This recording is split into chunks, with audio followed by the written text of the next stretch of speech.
예, 어제 이재용 삼성전자 부회장에 대한 결심 공판이 열렸습니다. 어제 공판에서는 징역 12년이 이 부회장에게 구형이 됐습니다. 네, 이 밖에 사건 사고 소식 오늘도 두 분의 전문가와 함께 살펴보겠습니다. 박상용 전 평택경찰서장 그리고 박지훈 변호사 나와주셨습니다. 네, 안녕하십니까? 안녕하세요. 예. 자, 어제 결심 공판에서 특검이 징역 12년을 구형을 했습니다. 글쎄 이제 중형을 구형을 한 건데요. 일반적인 평가가 이제 중형이다라고 평가를 하고 있는 것을 볼 수가 있는데 특검이 이렇게 초강수를 둔 배경 어디에 있다고 봐야 될까요? 보통 뇌물 수수에 있어서 뇌물을 준 사람은 예. 보통 징역 5년 이하에 처하거든요. 예. 그런데 지금 이 핵심은 이재용 삼성전자 전 부회장이 예. 그 자신의 경영권 승계를 위해서 최순실과 박근혜 대통령에게 돈을 줬다는 겁니다. 예. 그런데 지금 특검이 징역 12년을 구형했습니다. 이건 일반 뇌물 공여죄보다 형량이 높은 겁니다. 예. 그럼 왜 이렇게 징역 12년을 했느냐? 어제 박영수 특검은 국민 주권 원칙과 경제 민주화라는 헌법적 가치를 크게 훼손했다라고 예. 돼 있는데 실질적으로는 중형을 구형하기 위해서 국외재산 도피죄, 예. 그러니까 이재용 삼성전자 부회장이 그 재산을 갖다가 해외로 독일로 빼돌려 가지고 예. 그 돈으로 최순실을 지원했다, 이렇게 본 것 같습니다. 예. 예.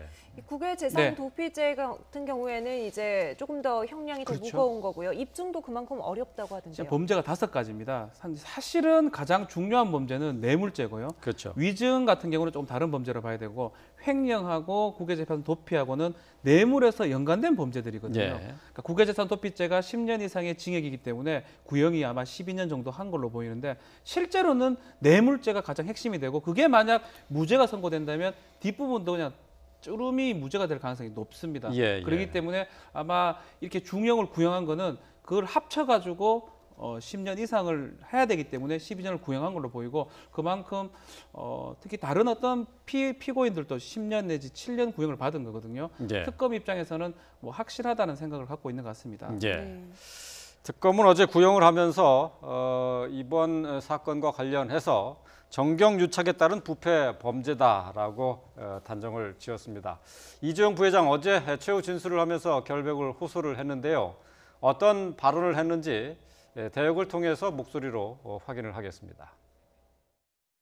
구속 수감된 6개월 동안 억울한 마음도 없지 않았지만 자신을 되돌아보는 계기로 만들어보려 노력했습니다. 저는 저의 사익을 위해서나 개인을 위해 대통령에게 뭔가 부탁하거나 기대를 한 적이 결코 없습니다. 제가 아무리 못난 놈이라도 서민의 노후 자금인 국민연금에 손해를 끼치고 그런 욕심을 내겠습니까?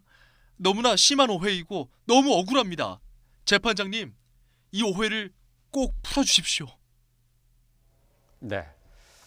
자, 국민의 쌈짓돈인 국민연금에 손해를 끼쳤다라는 주장에 대해서 억울하다는 입장을 밝혔는데요. 대역을 통해서 들었습니다만은 상당히 억울해하면서 눈물까지 보였다고 하거든요. 그렇습니다. 그 이재용 전 부회장은 억울한 측면이 있을 겁니다. 왜냐하면은 지금 이재용 전 부회장이 받고 있는 혐의가 자기가 경영권을 승계받기 위해서, 그러니까 이건희 회장으로부터 아버지 이건희 회장 경영권을 승계받기 위해서 삼성물산과 제일모직 이걸 인수합병하는데 그 부탁을 했다는 거거든요. 예, 예. 그런데 본인은 아까 그 싱크에서 나왔다시피 내가 아무리 못난 놈이라 하더라도 서민의 노후 자금인 국민연금에 손해를 끼치겠습니까? 라는 그러한 얘기를 했습니다. 그리고 아버지인 이건희 회장이 엄연히 살아계시다. 예, 예. 그런 얘기를 했거든요. 그리고 이미 경영권 승계는 그 전에 결정이 난 거다. 뭐 이런 얘기를 했었습니다. 예, 그리고 이 본인은 삼성전자의 부회장이지 삼성전자의 임원이지 삼성그룹의 어떤 이러한 결정을 할 미래전략실은 관여하지 않았다. 예. 이런 얘기를 했거든요. 근데 특검은 뭐라고 했습니까?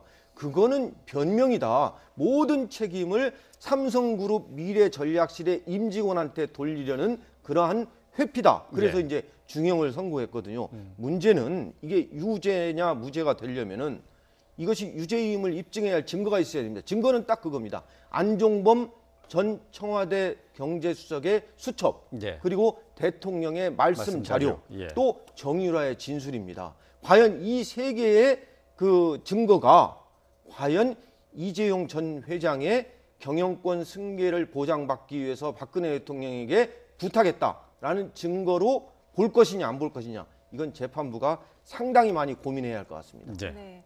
박 변호사님 네. 보기엔 어떠십니까? 지금까지 나온 증거들이 이 혐의를 입증하기에 충분하다고 보세요?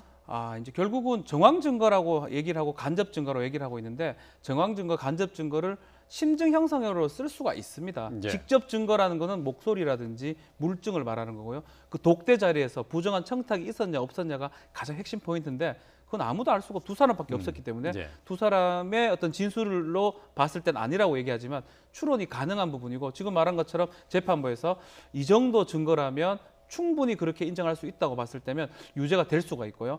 그게 아니라면 이제 무죄가 되는데, 아마 재판부가 많이 고민할 것으로 생각이 듭니다. 예. 네. 자. 자, 이재용 부회장은 이렇게 억울함을 호소하면서도 또 자신의 탓이라는 발언을 하기도 했는데요. 역시 대역의 목소리로 들어보겠습니다. 창업자이신 선대 회장, 삼성을 글로벌 기업으로 키우신 회장님 뒤를 이어받아서 삼성이 잘못되면 안 된다는 중압감에 저도 나름대로 노심초사하며 회사 일에 매진했습니다. 하지만 제가 큰 부분을 놓쳤습니다. 성취가 커질수록 국민이 삼성에 거는 기대는 더 엄격하고 커졌습니다. 모든 것이 제 부덕의 소치입니다. 네, 자신은 아무것도 몰랐지만 어쨌든 모두 나의 부덕의 소치다, 이런 식으로 말을 했는데, 이런 발언은 판결에 어떻게 영향을 미칠 수 있나요? 재판이 이제 검찰에서 구형을 하면서 논고 의견 진술했습니다. 어제 박영수 특검이 직접 했죠. 하면 변호인에서 최후 변론을 하면서 최후 진술이 재판의 마지막 절차입니다. 네. 아마 최후 진술 과정에서 지금 자세히 들어보면 부정한 청탁 부분만 빼놓고요, 법적인 부분에서는 내가 잘못한 게 없지만 나머지 도덕적인 부분 잘못했다는 취지거든요. 그러니까 이런 부분들 자체가 만약 최후 진술에서 정말 모든 게 잘못했다 이러면 자백하느냐고 물어볼 수도 있는 거예요. 네. 그렇기 때문에 법적으로는 내가 아무 문제가 없지만 도덕적으로는 잘못됐다고 얘기를 함으로써 아마 재판부에, 특히 재판부의 어떤 심금을 좀 울리려고 했지 않을까. 그래서 눈물도 보였다고 하는데요. 네. 글로벌 기업의 그 최고 수장이 눈물을 보였다. 그게 재판부 입장에서는 좀 받아들이는 게 다를 가능성이 있습니다. 그래서 아마 저 부분도 변호인하고 충분히 숙지해가지고 했던 부분이 아닌가 생각이 듭니다. 예. 저희가 뭐 대역의 목소리를 통해서 이재용 부회장의 재판에서 한 최후 진술 내용을 저희가 목소리로 연기를 했는데, 어제 이제 눈물을 보였었던 만큼 좀 감정을 치러서 대역 연기를 했습니다만은 그만큼 좀 억울하고, 또 그리고 자신의 부덕의 소치라는 점을 좀 강조를 했는데요. 25일 날 이제 판결, 1심 판결이 나오지 않습니까? 네. 자, 어떻게 예상을 할 수 있을까요? 27일이 이제 구속기간 만료 예. 날짜입니다. 27일은 일요일이기도 하고요. 그래서 25일 평일 마지막 날을 지금 선고기일로 지금 잡았습니다. 2시 30분을 잡았는데, 글쎄 중간 단계에서 최순실이 또 무슨 증인 신청을 한다 그러고, 그래서 저건 27부고요.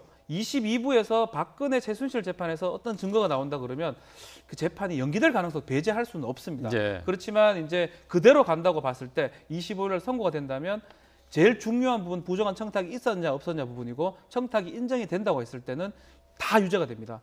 공여가 유죄가 되면 횡령하고 후계자산 도피가 다 유죄가 되고요. 예. 위증도 유죄가 된다 그러면 아. 형 자체는 12년 구형이 됐다 그러면 최소 8년 정도가 예상되는 상황이 아닌가. 근데 무죄가 된다 그러면 이건 집행유예 내지 형이 많이 깎여질 가능성이 있습니다. 뇌물 혐의가 무죄가 되면 뇌물 혐의가 무죄되면 쭈루미 다 무죄가 될 수가 있어요. 횡령도 무죄가 될 수가 있고, 예. 후계자산 도피도 무죄가 될 수가 있습니다. 그러면 남은 게 위증 정도하고 뭐 범죄 수익, 은닉 이 부분이거든요. 그 부분 하나를 갖고 징역을 많이 할 수는 없기 때문에, 그러면 집행유예 아니면 단기 실형 정도가 예. 예상되는 상황입니다. 역시 관건은 뇌물 혐의네요. 부정한 청탁 부분입니다. 야. 그 자리에서 부탁을 했냐 안 했냐. 아. 여러 가지 증거들이 있는데, 저는 캐비넷 문건이 나왔던 부분들이 결정적인 부분이 아닌가. 캐비넷에서 나왔던 문건을 증거로 좀 채택을 했거든요. 예. 그리고 간접 증거 간접 아닌가요? 증거긴 하도 예. 그런 어떤 내용들이 민정실에서 작성을 해가지고 삼성 승계를 도와주라고 했다면 그 정도라면 결국 독대 자리에서 최소한 어떤 그 얘기는 나왔지 않을까라고 추측되는 부분이기 때문에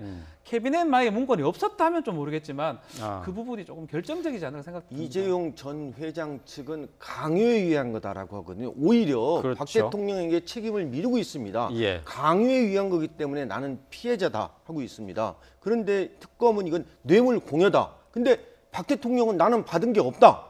그런데 이제 특검은 뭐냐면은 박근혜 대통령은 받은 게 없지만 최순실하고 같이 받은 거다.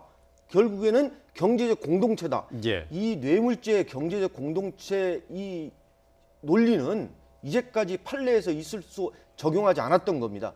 그래서 법원이 상당히 고심을 할 거고 이게 예. 설사 유죄가 난다 하더라도 변호사는 당연히 항소할 거고 특검은 무죄가 나면 당연히 항소할 거라고 생각합니다. 예. 네. 그런데 어제 재판에 이재용 부회장이 초록색 노트를 들고 와서 눈길을 끌었다고 하더라고요. 이게 무슨 노트냐 정체를 네, 제가 이제 궁금해하시던데요. 구치소 가보면은 네. 이 구치소에서 이제 파는 게 있습니다. 저 노트가 화면에 저 녹색입니다. 뒤쪽 화면인데요. 예, 예. 화면에 지금 녹색 노트를 들고 260원 있는. 구치소에서 파는 게 260원입니다. 남들이 볼 때는 아니 이재용 전 부회장이 노트도 좋은 거 썼을 텐데 왜 저렇게 했느냐. 저기에다가 이제 씁니다. 재판에서 마지막에 자기가 한 말을 조목조목 구치소에 제공해 준 펜으로 씁니다. 그래서 예. 제가 볼 때는 저것도 일종의 재판 변호사가 시킨 걸 겁니다. 저렇게 해라. 왜냐하면 갑자기 얘기하라고 하면은 머릿속이 하얘지면서 얘기를 그렇죠. 잘 못 하거든요. 예, 예. 네. 그래서 자기가 마지막으로 한 말을 적어 가지고 말하는 데 쓸 겁니다. 예. 네. 자, 이재용 삼성전자 부회장의 어제 결심 공판 내용 함께 짚어봤는데요. 25일 날 1심 선고가 내려집니다. 과연 뇌물죄 인정 여부에 대해서 관심이 집중되고 있는데 어떻게 판단을 내릴지 지켜봐야 되겠습니다. 네.